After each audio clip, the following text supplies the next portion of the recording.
Hello, everybody, and welcome to Clear Lake. If you remember, my name is Pam. I met you in your classrooms, and those of you who came to camp met me out here. This is Rachel. You remember Rachel also from your classrooms and at camp? And Mimi. Can you come in the picture with us, Mimi? Mimi joined us as well. We're going to take you on a quick little tour down to the lake, and then we're going to have some more things to talk about. Here we go. So for those of you who were here, we walked on down to the lake where you did your aquatics program on the dock. You did water sampling, you did macroinvertebrate studies, and you might have talked about where the water in the lake comes from. Pam, where does the water in the lake come from? The water in the lake comes from spring-fed sources, so underground, not from creeks or streams. Yeah. Is there an outlet for this lake? Like, is there a creek that runs out of it? There are no creeks or streams that run out of it. Wow. Either. So whatever's here is here unless it evaporates. And here we are down by the dock. And as you can see, the dock is actually under water. And we're not going to walk out there because it's incredibly slippery with slime right now. All right, so a quick look here, and down in the water, pretty shimmeries, yeah. But take a look, all those little black speckles are tadpoles. Oh my word, that is covering the surface down there on the bottom, and it's a little more sparse over here. But that is just incredible. I wonder if they'll all survive. Okay, so we visited your classroom first, if you'll recall, and we brought with us these really cool maps of the Escanaba River watershed. We left a map with you too of your section. So it starts way up here above 41 and 28, which is up closer to the Ishpeming Schools District. And then it continues way down there all the way to Little Baden Knock, which is down where Escanaba is. Probably why they call it the Escanaba River. The sections that we paddled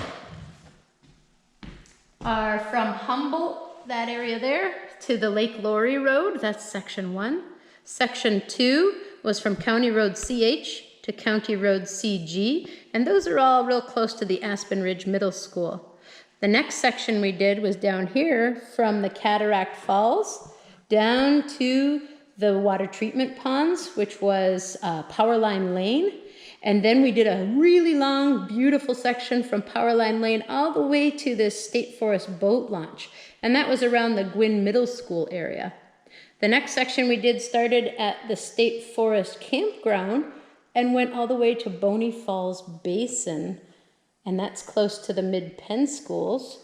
And then section 6 here started at Burnt Camp, which is out in Cornell, all the way to the West Gladstone Bridge. And that is also County Road 420. Closer to the Escanaba schools, we still have one that we're going to do that is going to be by the Pioneer Trail Park all the way out to the mouth into Little Baden Knock. So when we were in your classrooms, we showed you these cool little baby watershed models. Remember, we made marks on them, told you to pick a path that you might want to walk, and we showed you how you would mark maybe the highest spot, maybe the lowest spot, and then we put water on them, and we saw where the water flowed so that you could understand how the watershed works with boundaries. When you came out to camp, we did some journaling. So we might have asked you some of these questions about something that you figured out while you were in a program, or maybe something that you wondered about, or something you discovered. You probably used some colored pencils or some sketching pencils. Maybe some of you used the water and the paintbrushes. Okay, your journals that we still have are going to come back to you when we get back to the schools, because I have them.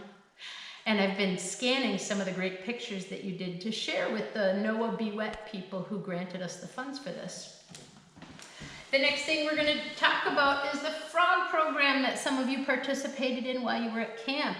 We have the different species of frogs that live in the Upper Peninsula. Some of them are very common. Some of them are less common or even rare. We talked about the sensitivity of a frog's skin and how easily things can get through it. Remember, this was dipped in water, and you saw how much water went into the container. We talked about the life cycle of frogs, and we decided which pieces went where and why they're important.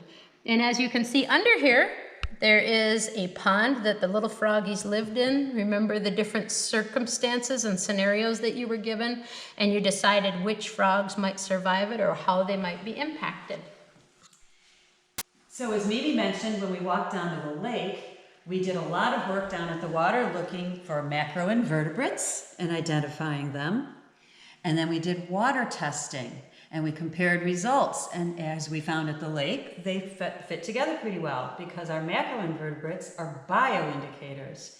And our testing was chemical indicators, and then we also used digital testing equipment. We talked about watersheds on a larger scale with this model so that we could add water to this model and see where the water went and whether it was picking up things and taking it down into the water that were things that we didn't know were happening or things that we were being careless about. And so this was a good way to get an idea of how it works in our communities. And last but not least, you guys may remember the forest program that you did. A lot of things going on with the forest program, but you may remember getting to meet a tree. You may remember IDing some of those trees that you met and using these dichotomous keys, which are very sciencey. You may remember interviewing an organism. Where you were asking questions that you could answer through your observations, because as we know, usually asking a moth, some questions you're not going to get the greatest response. Unless you speak moth. Unless you speak moth. And then you may remember also discussing some of the roles that forests can play, both ecologically and to impact and benefit humans. So we talked about how forest or terrestrial land ecosystems tie really closely into aquatic or water ecosystems, and you really can't separate those. So the way that they play together and impact the health of the greater ecosystem at large, including humans. Thank you. All right, so as you watch the videos of us paddling on the river, some things to consider and watch for will be the various tree species that we see along the way. And I think if you listen carefully, you might hear us pointing them out. Some of the wildlife along the way, or signs of wildlife, because we might not see everything, but we might see signs of it. The human impacts and uses of the water and the land, how that's going to affect what we're doing. The contributors to variations in water quality, things like pH, dissolved oxygen, nitrates, temperature, phosphates, and conductivity, all those things that we'll be testing. We want to know what's going to contribute to making those different in any given section. So watch for those as you watch the video.